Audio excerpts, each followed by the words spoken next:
Let's fix it. Search for device manager. Click it. Click display adapters and update the drivers.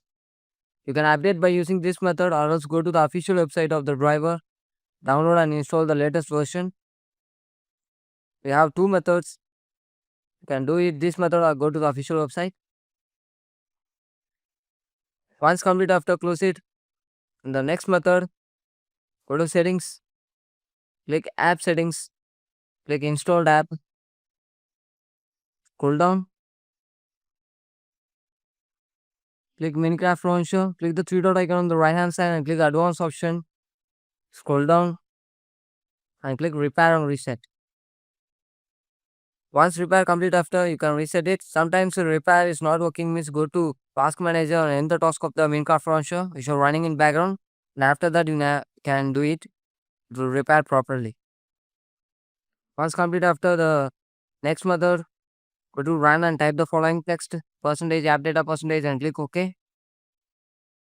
Like the Minecraft launcher, click log folder and delete the files inside the log folder. Come back and delete the web cache. Once complete after, close it. On the next step, click settings, click system settings, click display settings, scroll down, click graphic settings, and make sure the advanced graphic settings hardware acceleration should be in turn on mode. Scroll down, search for Minecraft launcher, and GPU preferences depends on you. Can give a high preference, and optimization of the window game should be in turn on mode. If this itself not having, means Minecraft launcher is not having, means go to the add desktop app, browse and add it, and click Windows Update and make the Windows up to date. If any installation and download pending having, means download it and install it and make the Windows up to date. Thank you.